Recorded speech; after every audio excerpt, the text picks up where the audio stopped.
Akhirnya kita cari modal. Dengan adanya siswa yang tunarungu, nantinya kita akan mempercepat diri untuk mempersiapkan SDM agar ke depan anak-anak ini yang memiliki hak yang sama untuk sekolah. Saya yakin tahun depan akan seragam yang lain. Ya, kita jangan sampai berdoanya salah. Mudah-mudahan tidak punya seragam yang masuk sekolah kami, biar enak sama semua. Tidak.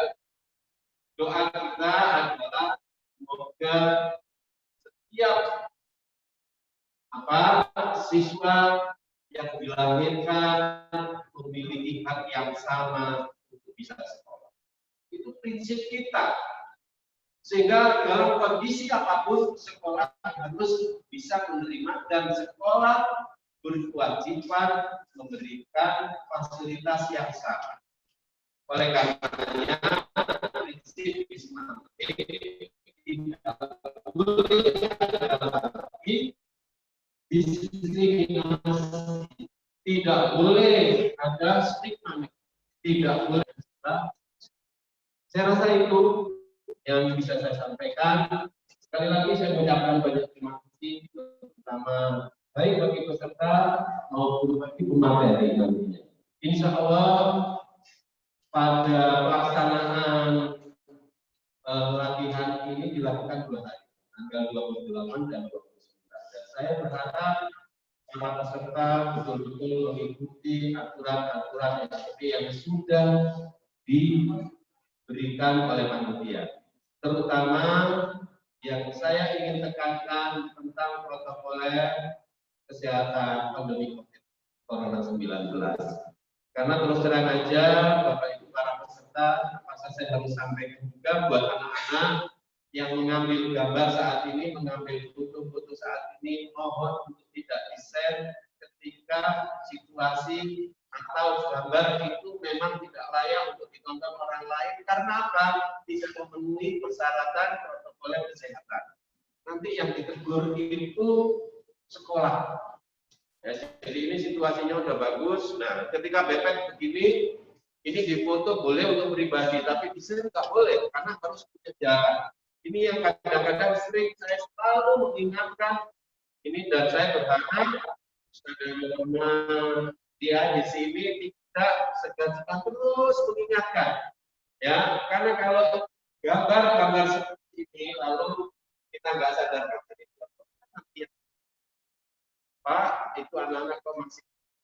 Kemarin ada yang satu dipasang di ya, lalu dia sama. Kita dimarahin, nggak boleh ditaruh di dalam. Ya, tetap harus. Oleh sebab itu saya ingatkan sekali lagi, selama pelaksanaan ini tolong dijaga baik protokol kesehatan COVID-19 itu, ya. Apalagi ketika nanti ambil gambar bersama, ambil foto bersama, jangan sekali-kali meninggalkan atau melanggar aturan protokoler tersebut. Saya rasa itu dari saya. Selamat mengikuti, mudah-mudahan Allah memberikan kemudahan. Ya. Mari kita buka bersama baca Bismillah.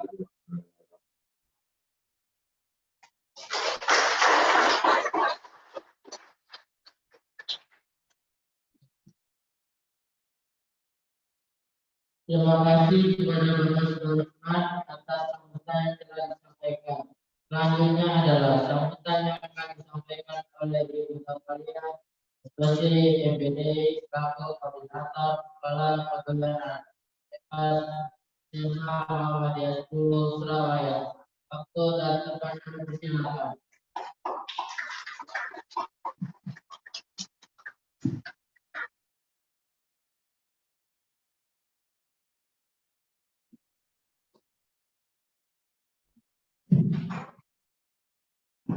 Terima kasih. Assalamualaikum warahmatullahi wabarakatuh. Ya, kalau di dalam bahasa pesawat, mungkin saya dari sedikit tambahan. Assalamualaikum warahmatullahi wabarakatuh. Ya. Terima kasih. Assalamualaikum kepada semua pelatihan sains ini, baik dari sekolah SMA negeri, selamat datang di sekolah inklusif sekolah kita SMA Negeri Surabaya, kemudian juga dari sekolah Muhammadiyah. Ini ada rekan kita dari Muhammadiyah juga, sekolah ini, selamat datang. Dan juga dari SMA Muhammadiyah juga, sampun hadir ini. Iya, ada 7 ya katanya. Subhanallah. Terima kasih atas kehadirannya. Kemudian juga dari Bapak Ibu wali siswa Mampek yang hebat. Terima kasih. Hari ini saya bersyukur sekali dan mengucapkan terima kasih. Terima kasih yang tak terhingga. Dan syukur alhamdulillah kepada Allah Subhanahu wa Ta'ala karena berkat dukungan dari berbagai pihak, yakni Dr. Suhartono, Kepala Bidang Pendidikan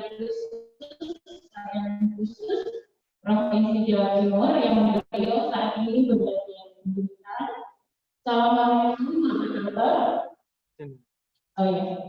Kemudian dengan bapak beliau juga para saudara ini yang sebenarnya awalnya dilaksanakan di bulan Maret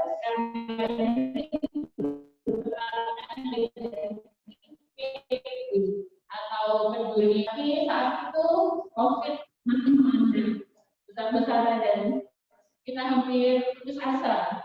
Apakah harapan kita untuk mengenalkan, untuk belajar bersama-sama belajar ini bisa terlaksana?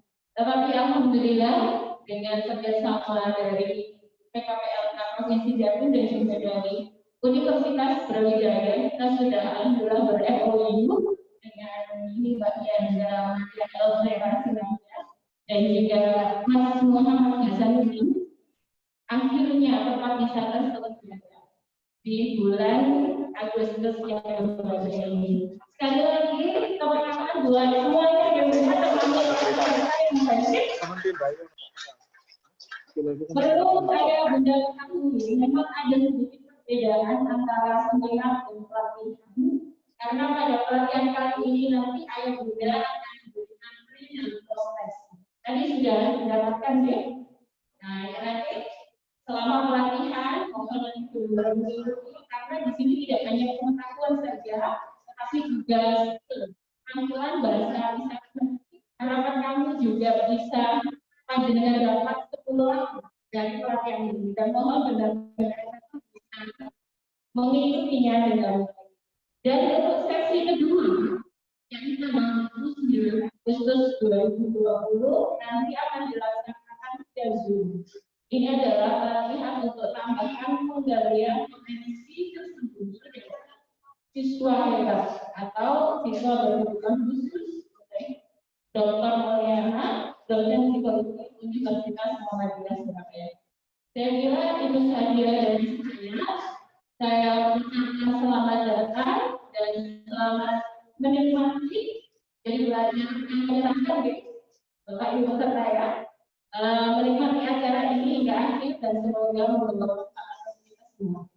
Terima kasih. Wassalamualaikum warahmatullahi wabarakatuh.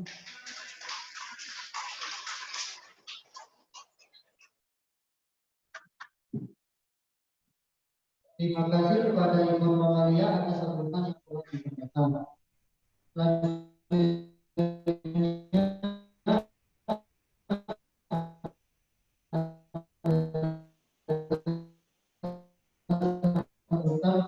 Sekaligus disampaikan oleh Bapak Dr. Suhartono MPD selaku Kepala Bidang Pendidikan PKPLK Provinsi Jawa Timur.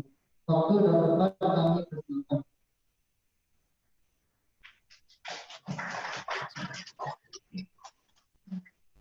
Assalamualaikum warahmatullahi wabarakatuh.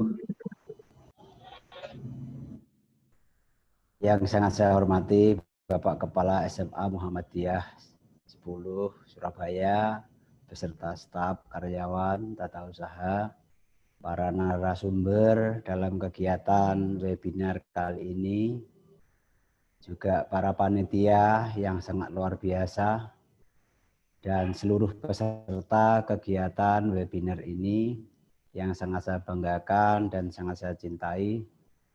Sejenak marilah kita panjatkan puji syukur kehadirat Allah SWT, karena atas berkah rahmat karunia-Nya saat ini kita bisa melaksanakan kegiatan pelatihan, walaupun saya ngikutnya dengan Zoom. Tapi teman-teman sudah bisa berkumpul di SMA Muhammadiyah 10. Semoga Allah senantiasa memberikan lindungan kepada kita semua di masa pandemi ini. Kita semua selalu sehat dan kita tetap bisa berkarya untuk anak-anak bangsa. Bapak Ibu yang sangat saya hormati, langsung saja kami akan menyampaikan kebijakan-kebijakan tentang pendidikan inklusi Dinas Pendidikan Provinsi Jawa Timur. Namun sebelumnya saya sampaikan terima kasih, apresiasi yang setinggi-tingginya kepada SMA Muhammadiyah 10 Surabaya yang telah melaksanakan kegiatan yang luar biasa ini. Harapan kita ini akan diikuti oleh teman-teman semuanya, lembaga-lembaga yang tergolong kepada sekolah penyelenggara inklusi baik SMA maupun SMK. Dan saya sangat mendukung kegiatan-kegiatan ini, dan bahkan inilah salah satu bentuk layanan kepada anak-anak kita yang memiliki berkebutuhan khusus dan bentuk layanan yang mandiri tanpa diskriminasi. Sekali lagi saya sampaikan apresiasi yang setinggi-tingginya kepada SMA Muhammadiyah 10 Surabaya dan para peserta yang sangat saya banggakan. Langsung saya ingin menampilkan screen tayangan kami. Jadi kebijakan inklusi ya, pendidikan inklusi di Dinas Pendidikan Provinsi Jawa Timur. Mungkin saya sampaikan, saya selaku Kepala Bidang Pembinaan Pendidikan Khusus dan Layanan Khusus Dinas Pendidikan Provinsi Jawa Timur. Mulai bulan April kemarin, saya secara definitif mengemban tugas ini. Ada dua kunci, yaitu pendidikan khusus dan layanan khusus. Pendidikan khusus adalah pendidikan yang bagi anak-anak sekolah luar biasa. Sedangkan layanan khusus salah satunya adalah pendidikan melayani anak-anak inklusi. Bapak Ibu yang sangat saya banggakan, peserta kegiatan pelatihan yang sangat saya cintai, langsung saja bahwa pendidikan inklusi itu sebenarnya adalah sistem penyelenggaraan pendidikan yang memberikan kesempatan kepada semua peserta didik yang memiliki kelainan dan memiliki potensi kecerdasan dan atau bakat istimewa untuk mengikuti pendidikan atau pembelajaran dalam satu lingkung pendidikan secara bersama-sama dengan peserta didik pada umumnya. Namun selama ini kadang pelaksanaan ini hanya sebagai teori. Padahal di dalam Undang-Undang Nomor 20 Tahun 2003 tentang Sidisnas pasal 15 dijelaskan bahwa ada jenis pendidikan bagi anak berkebutuhan khusus adalah pendidikan khusus.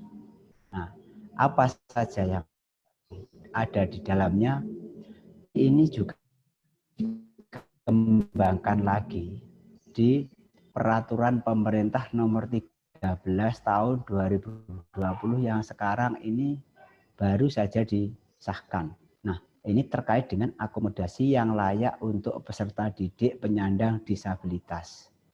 Bapak Ibu yang sangat saya banggakan, di pasal 9 ayat 3, ragam penyandang disabilitas adalah ada penyandang disabilitas fisik, ada penyandang disabilitas intelektual, ada penyandang disabilitas mental, dan atau penyandang disabilitas sensorik, yaitu netra dan rungu.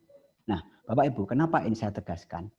Mari kita yang peduli terhadap layanan pada anak-anak yang memiliki berkebutuhan khusus ini, sedikit demi sedikit menghindarkan kata tuna. Walaupun selama ini kita selalu mendengar bahwa bahasa ada tunarungu, tunadaksa.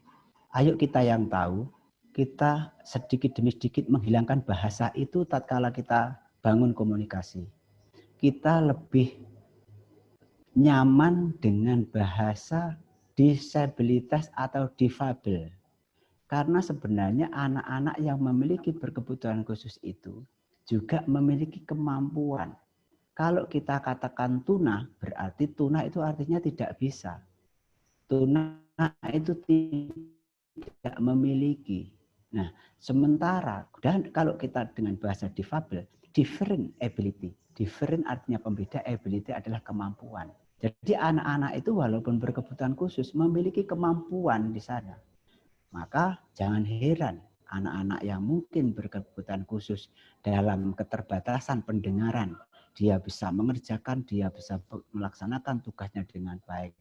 Anak yang keterbatasan dalam penglihatan, dia bisa menghafal Al-Quran, bahkan menjadi hafid, dan bisa menyanyi dengan baik atau bisa berkarya dengan baik. Ini menunjukkan bahwa anak-anak kita sebenarnya kemampuan di sana.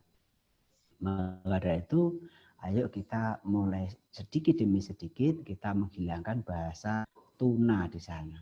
Nah, dengan harapan di PP ini juga tidak ada bahasa tuna, maka semua ada bahasanya adalah disabilitas. Maka dikelompokkan yang saya sampaikan tadi. Nah, sekarang apa yang dilakukan oleh Dinas Pendidikan terkait dengan program inklusi ini? Bapak Ibu yang sangat saya hormati, kami memang masih baru dalam bidang ini.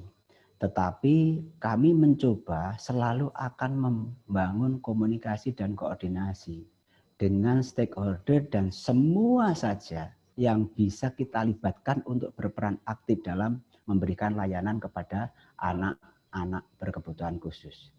Siapa saja di dalamnya. Kami nanti akan mengaktifkan Pokja Inklusi yang ada di kabupaten kota. Juga ada Pokja Inklusi Provinsi yang akan komunikasi langsung dengan bidang PK-PLK Dinas Pendidikan Provinsi Jawa Timur. Bapak Ibu yang sangat saya banggakan, di Dinas Pendidikan Provinsi Jawa Timur ada 163 lembaga SMA dan SMK. Negerinya adalah 143, swastanya ada 20 lembaga. Ini adalah menyelenggarakan atau di SK-kan untuk sebagai penyelenggara sekolah inklusi. Nah, apa sebenarnya yang kita harapkan dalam pelayanan ini? Target terakhir adalah pendidikan inklusi yang ramah anak. Target kita itu. Selama ini memang kadang di lembaga tidak ada pemahaman yang detail terhadap apa sih sekolah inklusi, apa yang harus dilakukan. Ini kelihatannya evaluasi belum pernah atau jarang dilaksanakan. Untuk itu, insya Allah mulai tahun ini kami nanti akan melakukan program-program komunikasi dengan teman-teman baik itu kepala SMA, SMK, negeri swasta yang melaksanakan sekolah inklusi, apa kelemahannya, apa evaluasi yang perlu dikembangkan. Ini sebagai target saya untuk menjadikan pendidikan inklusi sebagai ramah anak ini nanti akan berjalan dengan baik. Bapak Ibu yang sangat saya hormati, kegiatan seperti ini adalah mendukung juga program-program pendidikan. Silakan Pak. Termasuk. Pak Eko belum kelihatan datang. Oh iya, janji jam 10. Belum dihubungi tak? Gak usah. Mau tak jari OTW. Ya, saya lanjutkan. Termasuk kegiatan-kegiatan yang kita laksanakan ini adalah mendukung program-program Dinas Pendidikan. Sehingga begitu panitia datang ke saya langsung sambut dengan baik. Semoga saja nanti ada lembaga-lembaga lain yang punya ide sama seperti ini, bahkan bisa mengembangkan menjadi lebih baik. Bapak Ibu yang sangat saya banggakan, yang kami sampaikan tadi terkait dengan pendidikan inklusi ramah anak itu yang bagaimana? Jadi pendidikan inklusi yang ramah anak adalah target dari implementasi pembelajaran pendidikan inklusi pada anak pendidikan kita. Nah, pendidikan yang tidak membedakan kelainan atau kebutuhan khusus peserta didik dalam hal fisik, mental, emosional, dan sosial dengan berpijak pada prinsip kebersamaan, keadilan, dan hak individu. Inilah harapan kita. Pendidikan inklusif itu adalah pendidikan inklusif ramah anak. Kita lihat dari slogannya ABK bisa PKLK istimewa mandiri tanpa diskriminasi, itu adalah bentuk dari pengejauhan tahan dari ini semuanya. Bahwa pendidikan ini nanti adalah berpijak pada prinsip kebersamaan, keadilan, dan hak-hak individu mereka. Jadi tidak ada diskriminasi bahwa anak ini harus mendapatkan layanan. Kemudian di dalam pendidikan inklusi yang ramah anak ini memang banyak sekali hambatan. Bahkan permasalahan-permasalahan yang muncul dalam kegiatan ini ada saja. Yang pertama kadang adanya pemisahan pendidikan khusus dan reguler. Nah, jadi memang kita pisahkan. Maka dengan adanya pendidikan inklusi, ini ada sekolah reguler yang bisa menerima anak-anak yang memiliki kebutuhan khusus tetapi masih bisa melaksanakan pendidikan di sekolah reguler. Semestinya kalau kita berbicara pada undang-undang maupun PP, semua sekolah itu baik SD negeri, SMP negeri, SMA negeri, SMK negeri maupun swasta, ini mestinya punya kesempatan untuk menerima anak-anak itu yang berkebutuhan khusus. Sehingga mestinya tidak kita SK-kan hanya beberapa yang sebagai inklusi. Karena kalau kita hanya pastikan beberapa sekolah yang menjalankan pendidikan inklusi, itu toh akhirnya nanti ada yang jelas ini adalah tidak ada prinsip keadilan. Mungkin anak yang rumahnya dekat dengan sekolah A, ternyata sekolah A tidak menyelenggarakan pendidikan inklusi. Itu juga bermasalah. Maka dari itu maksudnya untuk SK yang hanya 163 itu bisa dijadikan sebagai pilot project ke depan pelaksanaannya bagaimana, karena masih adanya keterbatasan kegiatan itu. Yang kedua, Bapak Ibu, jadi permasalahannya adanya ketidaksinkronan peraturan perundang-undangan yang berkaitan. Artinya antara undang-undang satu, antara peraturan satu dan peraturan yang lain, ini kadang-kadang ada tumpang tindih. Ada perda yang kadang menyampaikan bahwa lembaga di daerah itu harus menyediakan inklusi, itu ada. Tapi di daerah lain ada juga perda yang menyampaikan bahwa inklusi itu yang dilaksanakan di lembaga ini. Artinya ada keterbatasan di sana. Bahkan di level permen ataupun mungkin PP ataupun undang-undang juga ada di masing-masing kementerian. Jadi harapan kita, ayo kita dengan permasalahan-permasalahan ini kita ambil yang terbaik yang bisa memfasilitasi mereka semua. Yang ketiga ini yang lebih penting adalah kurangnya guru pembimbing khusus atau GPK. Jadi selama ini pendidikan inklusi memang sudah dilaksanakan dengan baik. Tetapi memang pada tataran pelaksanaan guru-guru kita ini memang terbatas. Sehingga kadang kita di dalam sekolah inklusi harusnya ada guru pembimbing khusus, itu tidak ada. Karena tidak terpenuhinya tadi. Dari itu dengan kegiatan-kegiatan seperti ini nanti kita akan bisa munculkan tenaga-tenaga guru pembimbing khusus dalam kegiatan-kegiatan sekolah inklusi. Dan ini adalah bisa menjawab kekurangan atau permasalahan-permasalahan yang ada. Yang terakhir adalah keadaan masyarakat yang kurang mendukung dalam hal pelaksanaan pendidikan inklusi ramah anak.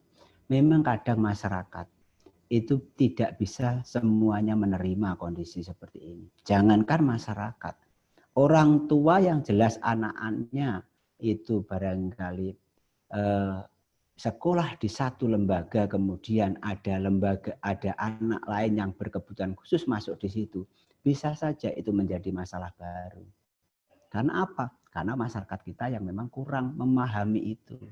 Tetapi kalau kita melihat proses pendidikan inklusi di Australia, oh luar biasa. Di sana namanya sekolah, kalau sudah masuk sekolah inklusi itu adalah termasuk sekolah unggulan kalau di sini. Maka dari itu, ayo kita buat ke depan bagaimana pendidikan kita dalam memberikan layanan kepada anak-anak kita, baik itu anak yang berkebutuhan khusus, ini bisa teratasi dengan baik. Bapak Ibu yang sangat saya banggakan, peserta kegiatan webinar yang sangat saya cintai, bahwa kami berharap ada bangunan komunikasi, koordinasi antara kita, lembaga-lembaga, atau mungkin dari teman-teman guru yang sangat peduli terhadap kegiatan-kegiatan seperti ini. Kami akan sangat berterima kasih masukan dan saran terhadap Dinas Pendidikan Provinsi Jawa Timur yang target utamanya dalam pendidikan inklusif ini adalah akan membangun sebuah pendidikan inklusif yang ramah anak. Saya kira itu yang perlu saya sampaikan dalam materi kali ini, dan semoga dalam pelaksanaan kegiatan pelatihan ini nanti berjalan dengan lancar sampai tanggal 29 ke depan, tanggal 2 kali, jadi 22 dan 29 ke depan. Nah, bagi teman-teman, walaupun ini terutama teman-teman guru ini, walaupun di masa pandemi harus tetap semangat. Karena semangat itu adalah salah satu untuk menambah imun kita, semangat kita dalam kita berkreasi, berkreativitas, dan ingat bahwa niat kita adalah memang untuk memberikan layanan kepada anak-anak yang memang ingin mendapatkan layanan pendidikan yang layak. Selamat melaksanakan pelatihan, semoga kegiatan ini bermanfaat bagi kita, khususnya umumnya adalah pada pendidikan bagi anak-anak yang berkebutuhan khusus. Itu yang perlu saya sampaikan. Terima kasih atas perhatiannya. Mohon maaf apabila ada tutur kata yang kurang berkenan. Saya akhiri, wabillahi taufiq wal hidayah. Wassalamualaikum warahmatullahi wabarakatuh.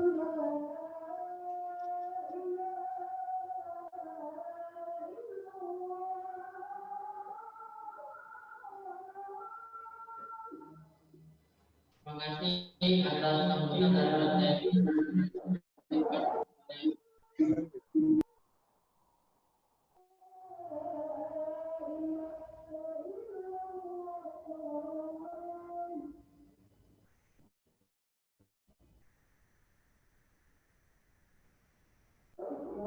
Yang menambahkan fungsi dan disediakan istirahat, kami berikan waktu sampai pukul 12.30.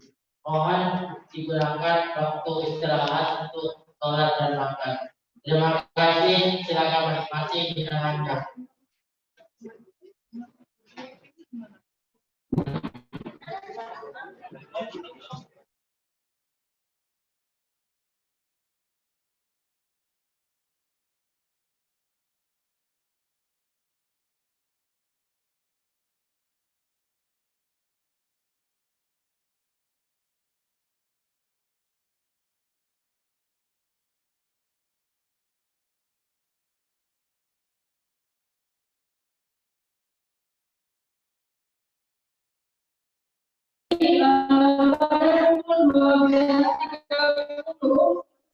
Di mana semua sudah